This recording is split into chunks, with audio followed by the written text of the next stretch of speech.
Good evening and morning to you. It's Friday, March 7th, and patch 4.1 is opened up like Tim Allen's nose, and it's got something unexpected, something new, and something bewildering. Let's get to it. Most folks like the bad news first, so we'll start with elevators still having some issues. I try to keep reminding citizens that that's going to take a good while to become top shelf. Elevators at New Babbage are on the blink, says that in the patch notes, so now you've been warned not to start there twice. That being said, it's a super far cry from where we were just a little while ago in 4.0.1. Outside of New Babbage, interactions with the elevators are more good than bad, but there's just a few drips and drabs to mop up. The worst I experienced pretty consistently was the buttons not changing from call elevator to called after you click the button. They still show up, but there was just no indicator to let you know they're on the way, so not too shabby. PvP missions, for whatever reason, still don't work, so bounty hunters got to continue stretching their legs with NPC work. Party members still not showing up on the maps. You can still have hangar issues if you crash or alt F4 in the hangar. Still hilarious that they call it exiting ungracefully. I ain't mad at your CIG, spin that shit. Asteroids can still be in wormhole exits. I'm still amazed we have wormholes, or at least one for the moment, but yeah, be careful so you don't get pancaked on the way out. Failing a jump point can put you far away from the gateway station. I still say keep that and let some starfarers find some love. So those are the known issues. I noticed a few other things during my time with the patch. Quantum traveling will swap your tracked missions if you have more than one running. A lot of missions missing descriptions. The Nox was all over the place. Powering it down will lower it all the way to the ground. Not like usual where they float a bit above the ground, but actually touching the ground. Didn't really mind that one though. Also saw that on the hover quad. The problem was the Nox wouldn't always stay put. Sometimes it would inch away, sometimes it would just keep moving like it had better things to do than wait on me to eat noodles. But that's it. So a few annoyances, but nothing game breaking. The verse is getting crisper every patch. You know how for years we've seen and mostly heard about all these alien races that'll one day populate the verse? Well, that day is not today, but we actually have an alien. Kinda. Let me explain. So there's a new mission from Wikelo, and you gotta bring a strange assortment of things to him. Reminds me of a giveaway my man Captain Rico did, cause it's almost like a quick Easter egg hunt with what you gotta bring them. So you have a merry little time hunting down these items, and when you get to the drop-off point, bam! New location and standing. In fact, there's 3 of them. They're asteroid bases, not like the ones in Pyro. Simple asteroid hangars like what a lot of us would like to have for ourselves at some point. The exterior has some alien structures, but when you land, there's a big old Banu face. That is Wikelo, to whom I shall now refer to as Wiki. Wiki's a new arrival to Stanton, setting up shop around Yella, Microtech, and Hurston, and he needs your help, so grab his mission. He hooks you up with rewards in exchange for your help. I'm not going to be the one to spoil the rewards or what his place looks like. Somebody else can do that for you, but go ahead and check him out. Oh yeah, he acts as ATC and talks to you on the way in and out. I hate to say it, but man, was the voice a little bit disappointing. I like the broken English. He's an alien. He should have broken English, but he just sounds human, like some guy you see at the water cooler who tells you what crypto he bought. Give me something deep and gravelly and maybe Banu Project Superiority. Anywho, so yeah, we don't actually meet a Banu up close yet, but after all these years, it's a breath of fresh air to see one's face, and maybe just a little bit makes the verse seem a little bit bigger just knowing he's out there. The most newest and the most sensationalized to death update is in play. Item recovery tier 0, babe. You die, then respawn with all your gear intact. You lose what's inside your bag and pockets, and that stuff can be looted from your corpse by you or others. But nobody can loot your weapons and armor for this tier 0 implementation. You can check out more information on that in the link above if need to know more intensifies. It's super convenient to not have to respawn and re-equip yourself with everything. You just get up and go. Kind of reminds me of the CIG vid running in the background, unless I forgot to place it there. Leave me alone. The controversy around this update, so unnecessary. It's the first tier as they build back up the full looting that's tied in with other incoming features like crafting and ownership. In the short term, puts a damper on things like arms dealing, gear fear, and the entire gear economy, but it's temporary. You'll survive in the interim during this transitional state. The benefits will heavily outweigh the momentary discomfort. Goofy that I need to use those words in relation to a video game.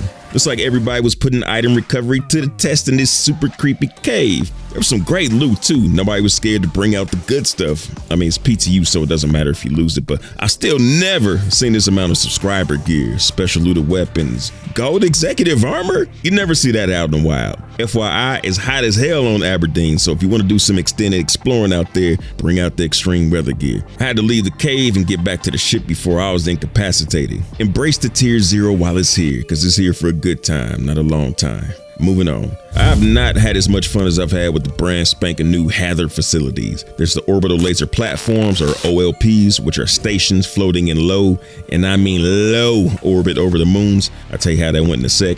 Then there's the PAFs, Platform Alignment Facilities. Both location types come with missions already packaged in, and from the looks of it, I believe several players were running several different missions at the same time there. My mission went like this.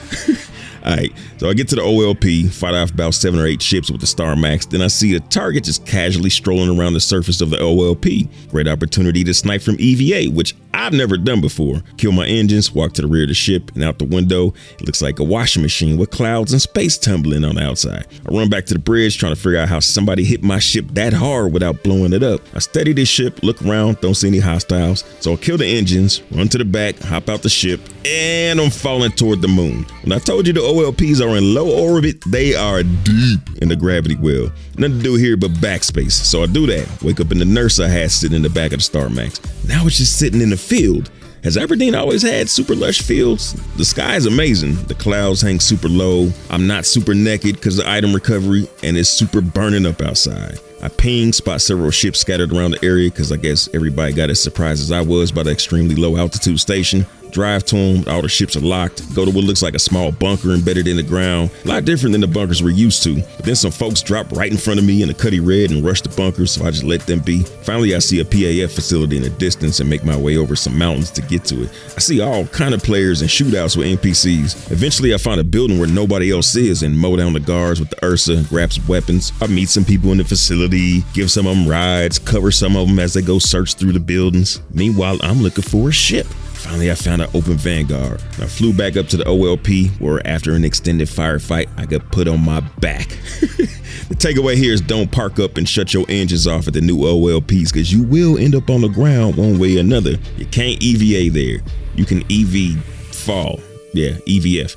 The new locations have some of the best fighting you can get in the game. It's all kind of catwalks and rooftops, fantastic loot. The problem with a lot of the missions we've had previously was that there just wasn't enough of a challenge for a group of people to really get into. The platforms on Crusader were good during the events, but other than that, FPS combat's been kind of a cakewalk, even with the improved AI. This is different. The verticality of the locations has you vulnerable from so many angles that just finding one good place to take cover isn't enough. Cover's temporary. It only lasts till you start taking fire from the guy on the roof or underneath the catwalk. Cranks up the experience over anything at the bunkers or even distribution centers.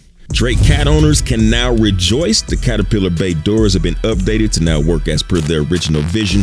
Haven't got to play with it myself. I did run into this cat tangled up in these branches right here, so I got a quick look see at how that looks. And I've also heard the tears of joy from owners who've put it to work in the chat. The cat isn't quite whole though. There's still the matter of the tractor beam bay. Reportedly great for moving things outside the ship, but you can't see where you're placing it inside. Not sure if they're planning to add cameras or a remote station to aid in placing cargo. Then again, maybe everything isn't meant to be done solo. Teamwork can make the dream work here just by handing off from the tractor beam to the longshoreman stevedore in the cargo bay. I guess we shall see. Corsair owners can rejoice too. You now have full control over all your weapons again. CIG nerfs Corsair. It's an easy title to get clicks with, so you gotta stop panicking and writing angry posts without reading for yourself the whole situation. When they disable some of the guns they mentioned, it wasn't a permanent thing. Now if those weapons have since then been rebalanced, I don't own a Corsair, so you have to hop in the seat and go test it out yourself. Rock mining and FPS mining are now completely divided. Going forward, they have minables that are exclusive to each type. Gems like Aphrodite, Dolavine, Hadonite, several new ones, FPS only. Ground vehicles have their own minables too. Each mineable now comes with a difficult rating from beginner to, I'm assuming, expert, but the highest that they listed was medium expert, which Janelite was labeled as. The fancy schmancy Volt weapons are not in yet as of the writing of this vid. Also, there's 4 dedicated size 0 mining heads for the rock with different balance and benefits, but not sure if they made it in this patch yet. You'll find some quality of life upgrades in 4.1 as well. The ship comp is so much better. Now there's an arrow with the exact heading displayed rather than trying to figure out what each hash mark mark is should make finding locations easier that you only have compass directions to. Radar has been fleshed out with more shapes to identify what's nearby. Moby Glass Journal has new entries, one of which is from the Terra Gazette, which is the verse version of the Times or New York Times, depending on which side of the pond you're on. The new player tutorial worked flawlessly for me, which is good. It did pop up on my screen out of nowhere later on, but went away on its own, so a little bit to clean up there. Oh yeah, I did see a little desync going on, which ain't exactly a new thing, but I had to mention it just so I could show the explosion that caused it. Pad rammer extraordinaire. Good unexpected shot though. One more thing, there's a rumor going on that the Valakar is in game. I didn't see Shai Halud myself, but somebody in chat mentioned it and nobody took him serious. But my man Shiro noticed some things in the missions and journal entries that lead one to believe that is possible. So we'll see if anyone finds some actual proof. Overall, getting content based on existing features has been the bee's knees for the real OGs. We've been getting so many features over the years, but actual content to make use of them has been drip fed over the years. So having this new makes the game exciting again. Shout out to Elite Dangerous too. They also making use of what's available to bring new content to a game that had been stagnating, but's now starting to wipe the sleep out his eye and put on some fresh clothes. Me and my buddies are even mapping out where we want to set up shop in the new Trailblazers update. Never thought I'd call myself a colonizer. Looks like a good time, so I'm looking forward for them to get it back going. They paused colonization for the moment to work out some of the kinks since they didn't beta test it first, which is a pretty ambitious move, but seems to mostly be working out. Anywho, go ahead and check out this vid while you pour yourself a Tang and Tonic. Big shout out to everybody showing support via Patreon, YouTube, and the Boss Supply merch store. Appreciate the support. Fly dirty, citizen.